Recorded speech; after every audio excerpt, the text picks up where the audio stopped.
On a sultry Thursday afternoon, the air seemed to weigh on the shoulders of those who no longer expected any more surprises from life. The voices inside the restaurant mixed impatience with indifference, as if each order was more important than the soul of the person serving it.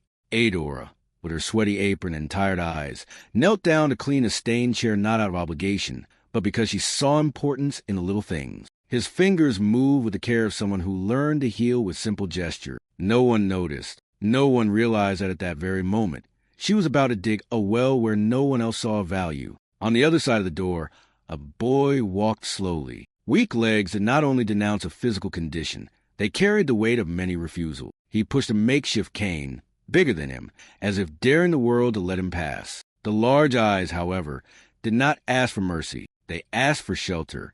And even so, no one saw it, except her. While waiters looked away and customers pretended not to notice the boy's slow fall as he stumbled at the entrance, it was Adora who dropped the tea towel to run to him and help him. She didn't scream. He did not get excited. He just knelt down once more, as if he already knew that the ground could be the beginning of something sacred. And there, beside that wounded and invisible boy, she whispered what no one in that place dared to say. "You want to sit by the window? The sun doesn't beat down so much there. Sometimes kindness doesn't come with ads. It arrives softly, like a breeze that is almost not felt, but that changes the direction of the fire." And on that sultry afternoon, under the metallic clatter of cutlery and impatient voices, a silent seed was planted, a seed of a new beginning. Because, as the proverb of the Red Earth says, sometimes the dry well hides the purest water, but only those who are truly thirsty dig until they find it.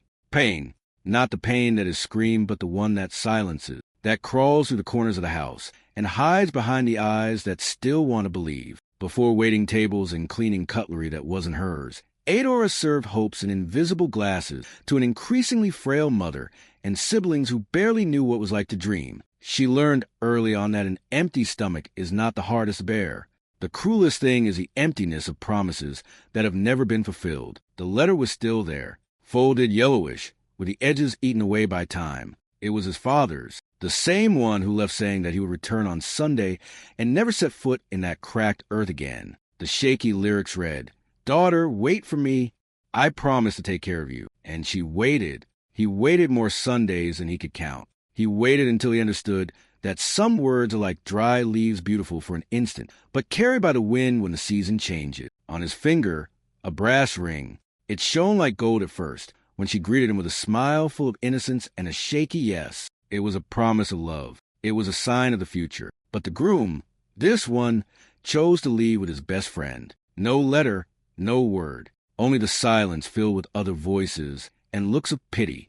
Adora learned to hide her tears, not out of shame, but out of necessity. The little brothers had watchful eyes, and she knew that every tear shed was a weight in their hearts. Then she smiled, served, waited, fell, but she also got up, and it was in this silence, the same one who accompanied her as she cleaned tables and collected dirty dishes, that her faith remained alive. A faith without spectacle, without altar. A faith that fit in a sigh, in a bread divided, in a care that no one else looked at.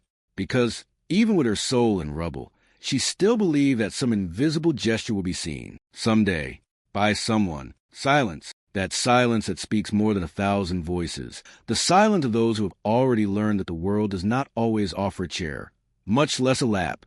The boy entered slowly, as if apologizing for existing. The large, attentive eyes seemed to carry stories that no one wanted to hear. The makeshift cane, made of rough wood and old ribbon, was a shield and a condemnation. And the school uniform, clean but worn, said everything without saying anything. He wanted to learn, but he had learned too soon not to expect too much. It was at the entrance of the restaurant that he tripped, a small stumble, but enough for discomfort to spread in the environment, like the smell of something you don't want to feel. One customer sighed. A waiter looked away. The door closed behind him, as if to push him back into the street.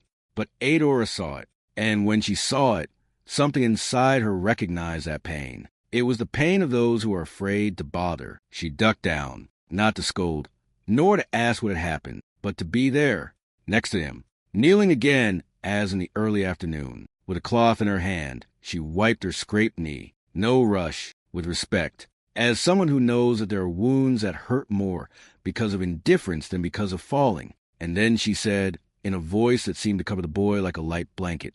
"Do you want to sit by the window?"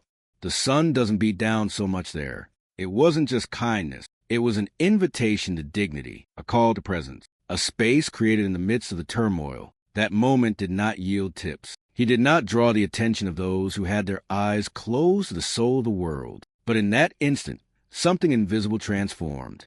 The boy, who until then had only known rejection, squeezed a glass of water with both hands and looked at her as if seeing, for the first time, an answer to the question that was never asked. "Does anyone see me?" Yes, someone saw it.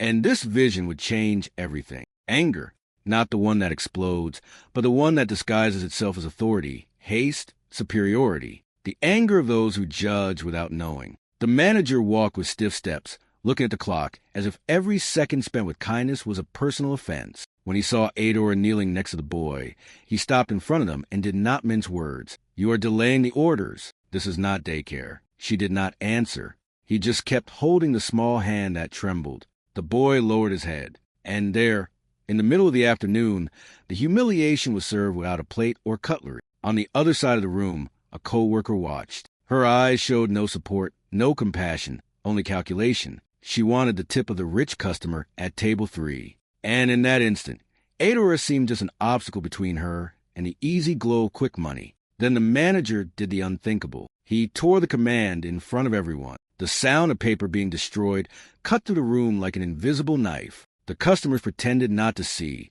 but they heard. And the boy, frightened, held Adora's hand tighter, as if she were the last thing safe in that place of cold eyes. She didn't cry. He did not beg. He did not let go of the boy. Amid the clatter of cutlery, there was another sound, the sound of quiet courage, the courage of those who decide, even under pressure, to continue doing what is right, not for reward, but because the soul cannot bear being accomplice to injustice. There, in that small act of resistance, Adora taught without words that it is not necessary to shout to affirm a truth. What dignity is what we carry when everyone else tells us to leave? That good, even when despised, has a voice, an echo, and destiny. Silence, a dense silence, which descended on the restaurant like a heavy mist. It was the end of the day when the black car parked in front of the door, tall, bright, with dark windows that did not let you see who was coming. The sound of the engine ceased, and for a moment, even the pots in the kitchen seemed to stop. From the car, a man got out, elegant, imposing. He did not walk. He glided with authority, followed by 2 attentive security guards. But what drew the most attention was not the cut of the suit, nor the brightness of the watch. It was the boy, on his lap. That same boy, now nestled in the arms of someone who clearly loved him. The man entered without saying a word. His eyes swept the restaurant, finding every face, every gesture, until he stopped at Adora, who was collecting the last glasses. He didn't smile, nor did he threaten. He just asked, in a deep and restrained voice, "Who helped my son?" The manager, who was already preparing to close the cashier, hurried. He stood in front of him, with a fake smile and his shoulders raised. "Our whole team took care of him. We are very well trained." The lie came out easy, as if the truth had a price. But at that moment, something more valuable was at stake. The boy, still in his arms, raised his arm. Firmly, he pointed out. His finger, small but decisive, pointed in only one direction. It was her. His voice cut through the air like soft thunder, like an ancient drum beating for justice. They all turned to Adora. She, without understanding, remained standing, her eyes downcast, her heart racing. The man walked up to her. He didn't ask. He did not doubt. He just looked at her with respect, with something she hadn't received for a long time, recognition. At that moment, the truth was heard, and the world, at least that little world of a random restaurant, had bowed down to a waitress who just did what was right. Because sometimes justice does not come with a hammer. It comes with a pointing finger and a clean soul, saying, "It was her." Doubt. That kind of doubt that settles not for lack of answer, but because the soul is to choose between 2 paths, immediate comfort or lasting dignity. Al-Haji Sul, the respected billionaire, wasted no time. With the boy by his side, he offered money, a lot of money. He said he knew how to reward those who had a heart. That gestures like this could not go unnoticed, and he held out a thick, heavy envelope that trembled slightly in his hand. Adora looked, not with greed, but with a kind of pain that only those who know hunger fear, and overdue bills recognized. It was enough money to alleviate years of struggle, to buy peace, but not to buy his soul. With steady hands, she refused, not with arrogance, nor with empty pride, only with serenity. "I did what I would do with any child," he said. And at that moment, she returned more than the envelope. He gave back to the world an example that there are still people who act out of compassion, not for their own benefit. The silence that followed was not one of embarrassment.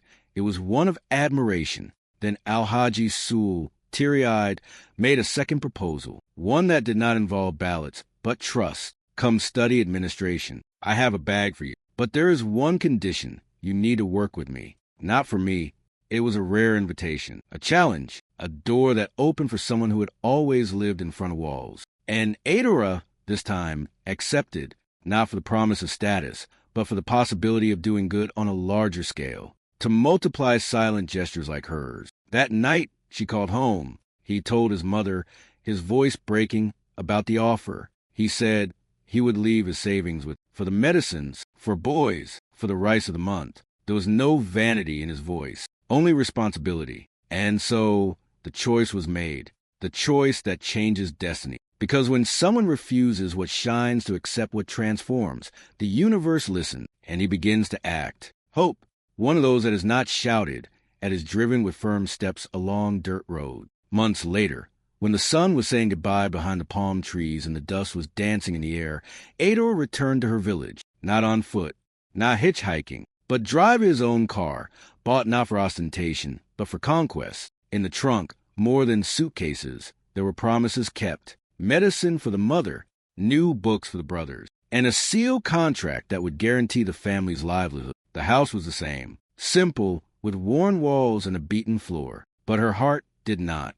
There was something different in Adeora's eyes, a light that came not from wealth, but from purpose. He sat next to his mother, took her thin hands, and told every detail of the new job. He told about the people he was helping, about the projects that were changing lives. And at the end, he promised, "Nothing will ever be missing, and every week you will hear from me." The reunion with the past came without invitation. On the way to the square, she crossed paths with her ex-fiancé, the one who exchanged it for empty promises, and now walked with his head down, without a certain direction. He saw her, and his eyes sought shelter on the ground. There was no confrontation, just a silence that carried all the answer. Later, Adora went to the cemetery. He took simple flowers, picked on the way. He stopped in front of his father's grave. His hands trembled slightly. He took out his pocket, a folded piece of paper, the same old letter, now accompanied by another. Just 3 words, "I forgive you." He left it there, next to the flowers. And in that gesture, he freed a part of himself that still carried the weight of abandonment. Adeora's new job was more than a job. It was a mission. He coordinated the billionaire social projects and helped single mothers, orphans, young people without direction. It was the bridge between what she was and what she could now offer. And each life he touched was like an echo of his own history being rewritten with dignity and light. Because she came back. But he came back different. And when she returned, she healed not only herself, but also the land that saw her grow. Reverse. That moment when the world turns, and those who were once at the top are forced to look up. The manager, now fired, did not understand. She walked the streets with a furrowed brow, repeating the same question. How did a simple waitress manage all that? There was no anger in his voice. There was astonishment. There was the pain of wounded pride, which cost more than any dismissal. Days later, a letter arrived at Adeora's new company. It was his. He wrote asking for an opportunity. He said that he had changed, that he was willing to start over. There was no lie in the words. There was repentance, and a certain desperation of those who realized too late that they despised the wrong person. Adeora's answer was short but profound. It did not come with resentment, not even with revenge, just with one lesson. Treat each person as if they were your future boss. And in that message, she returned dignity with wisdom, showing that power is also knowing how to forgive without forgetting the value of truth. The old coworker, the one who wanted the tips and watch from afar, was now his secretary. The reunion was discreet. There was no confrontation, no speech, just a firm look from Adora, and the word welcome said calmly, because leadership is not about humiliating. It is about guiding with firmness and respect. The restaurant where it all began was bought, not to show off, but for symbolic justice. Adora renamed it Window of the Sun, a simple name, but full of memory. There, in that corner of the world where one day a boy sat in fear and found shelter, now meals and hope were served. There was a sign at the entrance with a handwritten phrase. Here, every person matters, every gesture counts. And it was true, because those who have gone through pain know how to welcome, because those who have been ignored learn to listen, because those who have fallen and risen in faith never treat anyone as invisible. Adora's justice did not come with shouts. He came with examples, and it remained. Gratitude, not the one you talk about, the one you live, the one that is rooted in every gesture, in every choice that does not seek applause, but meaning. Today, Adora goes on stage not to be seen, but to illuminate. He gives lectures in schools, churches, humble and sophisticated auditoriums. It talked about ethics, empathy, choices that no one applauds, but that transform destinies. And it always starts the same way, always with the same question, which silences the whole room. How many times has God tested us in disguise? She tells her story without exaggeration. She shows the wounds without hiding them, because they're the marks that prove that she walked, fell, and got up with more faith than she had before. He says that the gesture that changed everything was as simple as a glass of water, that courage sometimes reveals itself when no one is looking, and that the true reward is not in what you receive, but in what you give back to the world. At the end of each lecture, someone always cries. Someone always gets up.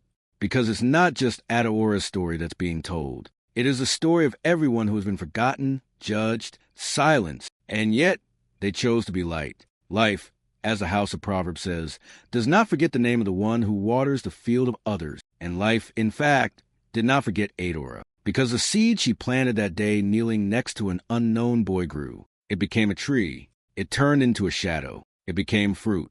And now it feeds others in silence, like everything that is true, like everything that comes from the soul. If this story spoke to you in any way, if at any time you felt seen, welcomed, or inspired, then carry that light forward. Subscribe to the channel. Activate the notification bell to follow other stories like this. Leave your like. This helps a lot so that more people find this content. And share it with someone who also needs to remember a gesture of compassion can transform everything.